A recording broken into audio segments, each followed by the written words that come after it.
Bonsoir à toutes et à tous. Nous sommes jeudi 11 avril et c'est un grand plaisir de nous retrouver.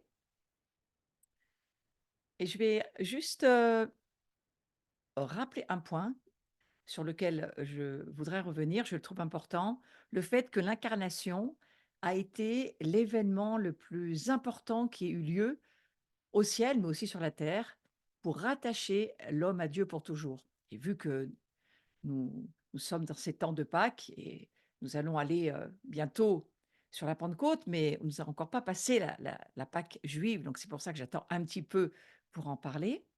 Mais ceci dit, pensez à cela, l'incarnation, combien c'était important et je vous ai lu ce passage de Hébreux chapitre 5 verset 7 qui nous dit: «C'est lui qui, dans les jours de sa chair, ayant présenté avec de grands cris, avec larmes, des prières et des supplications à celui qui pouvait le sauver de la mort et ayant été exaucé à cause de sa piété». Donc je voulais nous rappeler cet incroyable mystère extraordinaire quand même et quand j'y repense, moi, ça me réjouit de me dire que Jésus, eh bien, il a donné sa vie, cette chair pour nous, ce corps de mort, ce corps de chair qu'il est devenu et qu'il a séparé de son Père. Mais lorsque le Père l'a ressuscité, il a repris son corps, il est remonté dans les cieux et vous savez quoi? Dans les cieux, il y a un homme. Il n'y a pas que Dieu en tant qu'esprit, il y a un homme qui s'appelle Jésus, qui est, exactement fait de la manière dont on est fait. Nous, aujourd'hui, par la foi, on doit se voir comme étant un esprit vivant et rêvant. Mais mettez-vous à rêver ce soir avec moi que, votre corps, vous allez le retrouver glorifié, mais il y a beaucoup, beaucoup de probabilités que ce soit ce même corps que nous avons aujourd'hui, mais qui sera un peu transformé puisqu'il sera glorifié. Alors ça, c'est quand même une belle nouvelle et puis, voilà, je voulais vous partager ça parce que ça me mettait on va dire que ça me met en joie de me dire: «Mais non, on va pas disparaître comme ça et puis notre corps, on le reverra pas». Pas du tout, prenez-en soin, vous allez voir, ça va continuer ce miracle. Alors, venez à ma journée de samedi, parce que voyez-vous, on va traiter le rejet et je me dis: «C'est une plaie ce rejet», j'ai vraiment la tête dedans en ce moment. C'est une plaie cet esprit de rejet. Vous savez pourquoi? Parce qu'il vous barre de l'amour de Dieu et de cette, pensée de nous dire: «Mais oui, notre corps, nous allons avoir un corps glorifié quand, Jésus reviendra nous chercher» et déjà, dès à présent, nous travaillons à ce que notre, et bien, notre âme, bien sûr, soit de plus en plus sainte. Elle l'est déjà, mais elle l'est de plus en plus à chaque jour qui passe. Mais pas seulement. Écoutez, quand Dieu fait un miracle créateur ou quand il va toucher notre corps d'une manière tout à fait, particulière, c'est quelque chose qui nous aide à voir que plus tard, on va garder ce corps, mais il sera juste glorifié pour l'éternité. Voilà.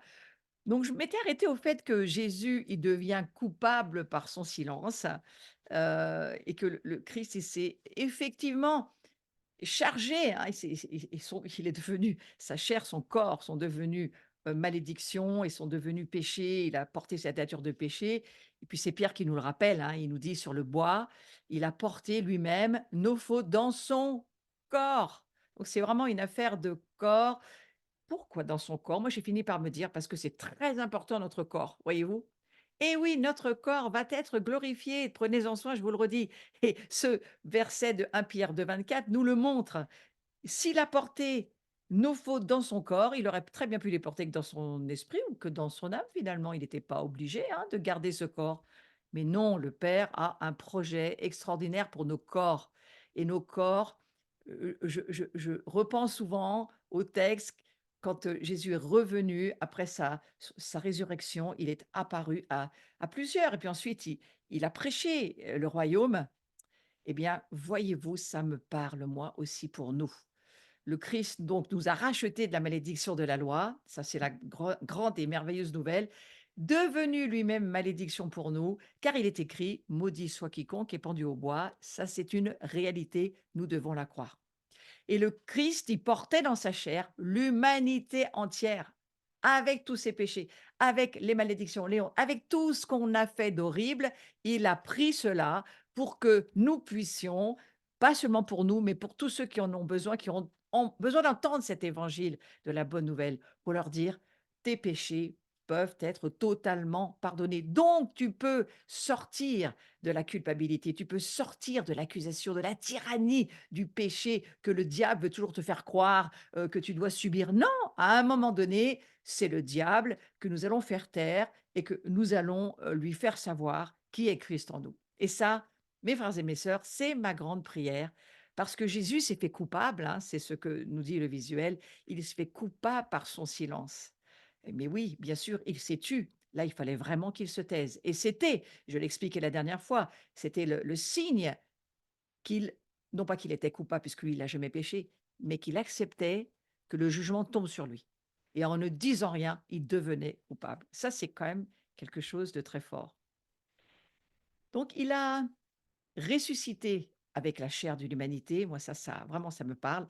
Et après, heu, avoir libéré, affranchi toute cette humanité que nous sommes de tous ces péchés, il l'a franchi de la mort, il l'a franchi de la malédiction, il l'a franchi de tout ce que Satan essayait de faire pour nous détruire. Eh bien, il a là cette victoire incroyable. Il ressuscite avec la chair de l'humanité. Vous réalisez combien c'est important? Nos corps sont importants et Jésus nous le fait savoir parce qu'il y a un mystère là aussi, là derrière. Donc par l'ascension au ciel de son propre corps avec lequel il était mort et ressuscité, il va montrer là vraiment cette preuve tangible. Il va montrer comment lui-même, il va nous élever à lui pour que nous devenions citoyens du ciel. Ça, c'est extraordinaire d'y penser. Il nous élève à au statut éternel de citoyens des cieux. Nous devenons évidemment, sacrificateurs comme il est lui-même.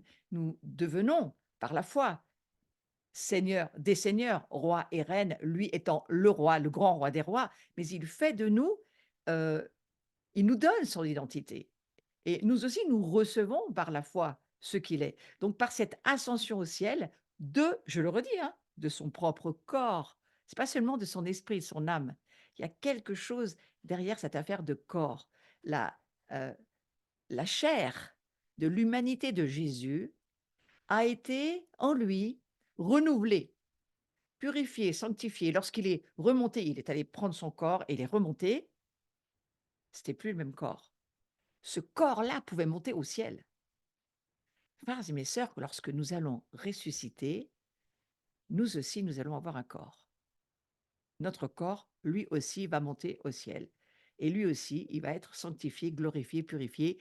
Et je suis mais vraiment convaincue que nous nous reconnaîtrons exactement comme ça s'est passé pour Jésus quand il est revenu dans ce corps glorifié. Donc ça veut dire que cette chair, au travers de Christ, vous m'entendez bien, je ne parle pas seulement de votre âme et de votre esprit. Cette chair, elle a triomphé du péché, elle a triomphé de la mort, elle a triomphé de l'enfer. C'est pour ça qu'il s'est fait chair. Il y a quelque chose sur l'incarnation où il me semble qu'on est encore pas totalement dans la révélation qu'on pourrait avoir, mais je pense qu'elle va finir par venir. Élevé de terre, définitivement séparé de la poussière de la terre. Il va manifester la puissance divine qui va le relever de la mort et de la poussière. Parce que Jésus n'est pas du tout de la poussière. Il naît de l'Esprit de Dieu, il naît de Dieu, il est Dieu. Et il vit chez nous et nous devenons qui il est. Donc nous aussi, nous ne sommes plus par la foi des êtres de poussière. Nous sommes des êtres qui sommes déjà dans l'éternité et dont notre corps est en train de porter notre avenir. Notre corps, il transporte cette gloire que nous deviendrons en plénitude, en complétude lorsque nous serons avec lui. Mais en attendant, je crois que de le voir et de commencer à l'accepter, ça change les perspectives sur nous-mêmes. Donc, ce corps nouveau de la résurrection,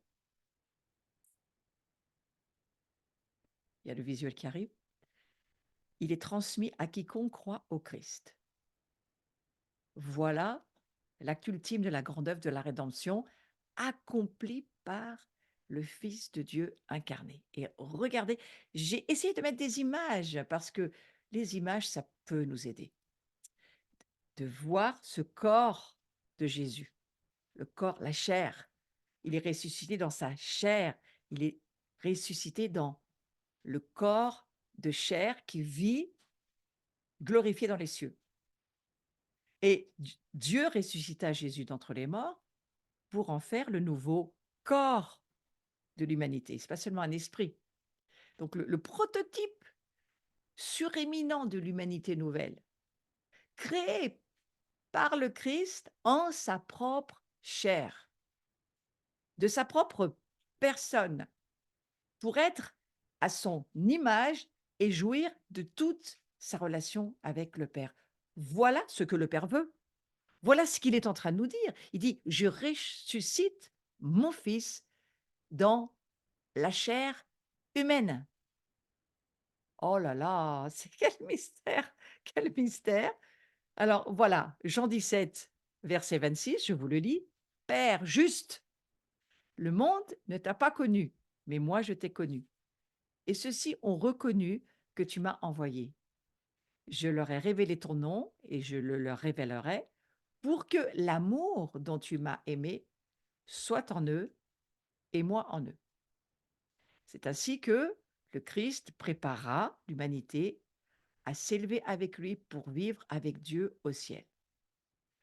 Donc, par notre foi, nous pouvons voir que la résurrection, c'est le corps humain, d'une certaine manière, qui lui aussi est sanctifié et purifié.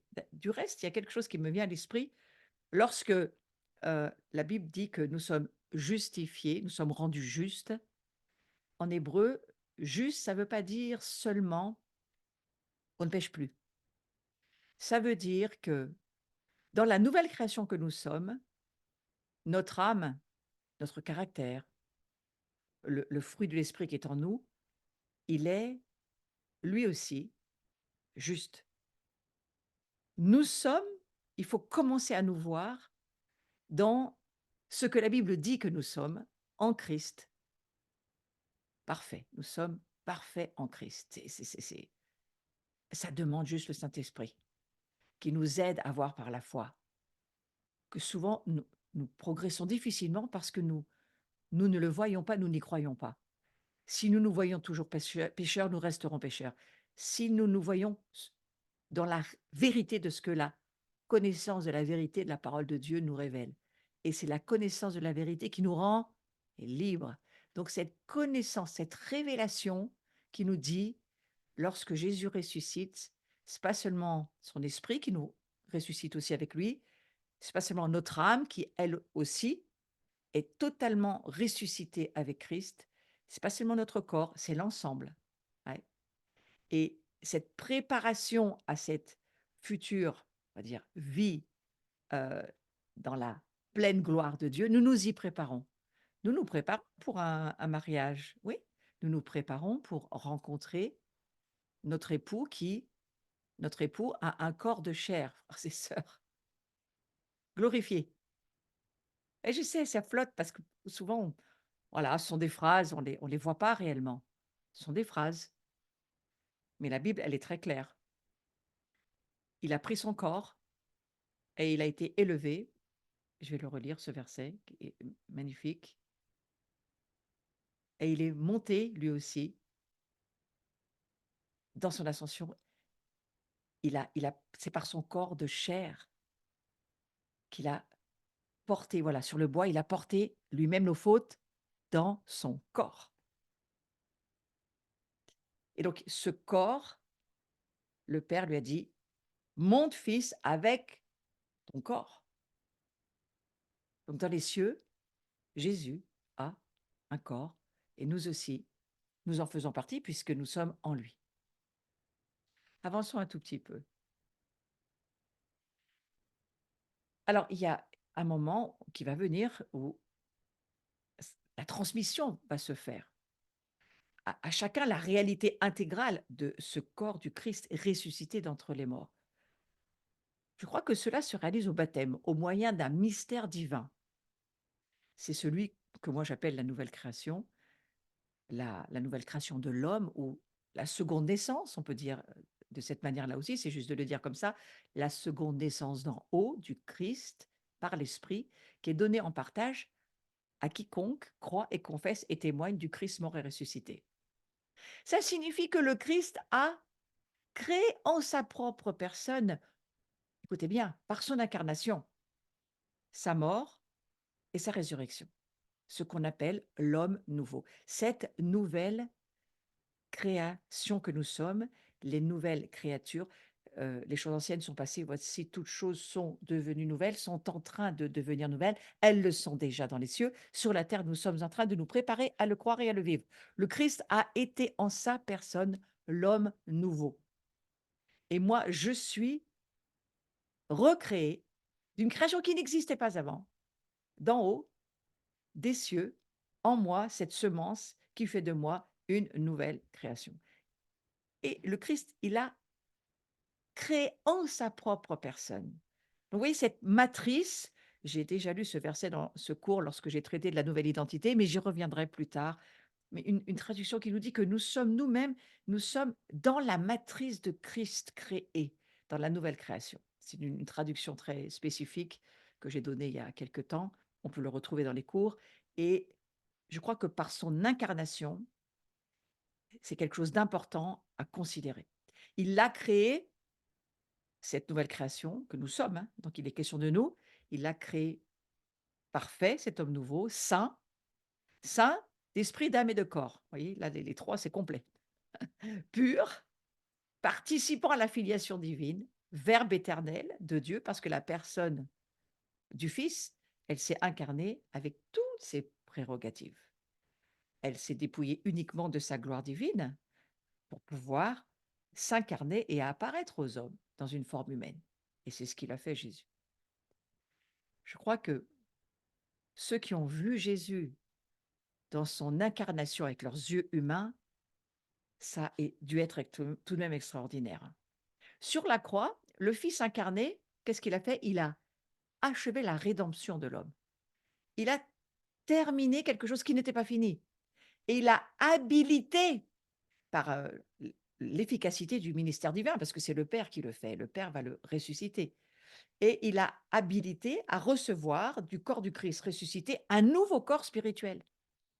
Donc, Christ va mourir dans son corps, il va porter dans son corps tous nos péchés, la nature de péché, les malédictions, les iniquités. Il va tout porter dans son corps pour que ça soit achevé et terminé, payé, c'est fini, c'est fait, tout est accompli par cette disparition de cette corruption. Et dans son propre corps, le Père va le ressusciter, va reprendre son corps, mais un corps parfaitement parfait. Waouh! Moi, je fais ce voyage avec vous et j'espère que vous le faites avec moi, mais laissez simplement le Saint-Esprit parler à votre esprit. Et je crois qu'il faut laisser en paix notre, pour le moment, nos raisonnements parce qu'ils ne peuvent pas suivre. Mais ce que la foi peut nous faire voir va nous faire grandir et avancer. Parce que ce qui nous forme, c'est la parole de Dieu. Ce qui nous transforme, c'est la parole de Dieu. C'est une épée puissante qui sépare entre l'âme et l'esprit, qui pénètre au plus profond de nous, qui sépare jointure et moelle, c'est ce que dit l'Écriture. Et c'est cette parole-là qui forge en nous des convictions et des certitudes de qui nous sommes vraiment, mais que nous sommes en train de devenir, parce qu'il faut le voir pour pouvoir entrer dans la révélation, il faut la voir. Donc, je crois que je vais le redire comme ça sur la croix, l'incarnation, le Fils incarné, il a terminé quelque chose que Dieu n'avait pas achevé depuis le début de la création que nous sommes aujourd'hui. Ce n'était pas achevé, c'était quelque chose qui était en transformation, et il a fallu plusieurs étapes, hein, on peut voir cela de cette manière. En passant par le déluge, recréer une humanité, la faire ressortir de cette arche, mais cette, humanité était toujours charnelle, terrestre et poussière, et il faudra attendre après cette période de pause avec Moïse et toute la loi et la couverture du péché pour une année et cette grâce d'aider l'humanité, mais c'était temporaire tout ça, parce qu'il y avait une alliance nouvelle qui venait au travers de son fils, Jésus, qui lui allait s'incarner pour terminer l'histoire, pour dire: «Ils ne naîtront plus de la poussière, ils naîtront de moi». Parce que nous naissons de la parole de Dieu, nous naissons en confessant par notre bouche que nous croyons dans notre cœur que Jésus est notre Seigneur et notre Sauveur, mais c'est beaucoup plus que ça. Nous sommes créés en lui. C'est plus moi qui vis, c'est Christ en moi. Nous naissons de sa matrice. Nous naissons en lui, nous apprenons à devenir qui il est. Nous apprenons à être qui il est. Nous apprenons à croire que nous le sommes.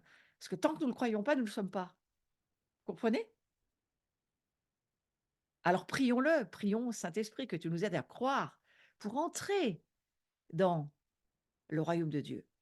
Repentez-vous et croyez à la bonne nouvelle de l'évangile du royaume. Pour croire et rentrer dans l'évangile du royaume qui nous est, proposé par Jésus, pour croire que nous sommes en Jésus, nous devenons qui il est. Il faut nous repentir, il faut changer toute notre manière de penser et de voir. Notre intellectualisme nous barre la révélation. Le rationalisme nous barre la révélation. Il y a rien de pire que ça. C'est une puissance spirituelle mauvaise qu'il faut détruire, en nous. Et prions-le ce soir. Prions que l'intellectualisme, les puissances de raisonnement, ce rationalisme, ce qui nous pourrait vouloir nous faire croire qu'on a un cerveau pour comprendre ces choses, les puissances qui sont derrière, elles ne peuvent pas. Aujourd'hui, on ne veut pas les laisser régner dans nos pensées.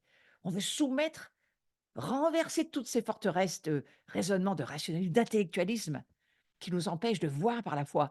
Et on veut soumettre toutes nos pensées captives à Christ, que nos pensées, les pensées spirituelles, puissent de nouveau venir en nous et nous faire voir qu'il s'est incarné pour que nous puissions recevoir son corps, pas seulement son esprit, pas seulement son âme. Oui, oui, nous recevons l'âme de Jésus, mais son corps, il ressuscite pour ça. Si vous avez jamais entendu cela, reprenez l'écriture et prenez les textes et vous allez voir. Parce que c'est la parole de Dieu qui nous permet de voir pour entrer dans la révélation et pour qu'elle nous transforme. Donc ce Fils incarné, il achève la rédemption lorsqu'il meurt et qu'il ressuscite. Sa résurrection, c'est l'achèvement. Il sait qu'avec lui, en lui, il nous emmène. Il emmènera tous ceux qui croiront en lui, qui deviendront lui. Oh, c'est quand même extraordinaire. Et il l'habilita. Comment cette grâce, vous savez, la grâce, c'est une capacité habilitante que Dieu nous donne. On mérite rien, c'est le Père, voilà, il est dans son plan parfait et si on peut arriver à rentrer dans son plan et à le voir, on l'est, ça y est, c'est fait, on l'est. On le devient parce que comme on le voit, on le devient. C'est la foi qui fait qu'on devient ce que Dieu dit. C'est parce que nos yeux voient que ce que la Bible dit, c'est vrai et que c'est pas notre cerveau qui dirige les choses, c'est la foi en nous qui voit ce que la parole lui montre et qui le croit et qui marche dedans et qui plus tard on comprendra, mais pour l'instant on le croit. Voilà.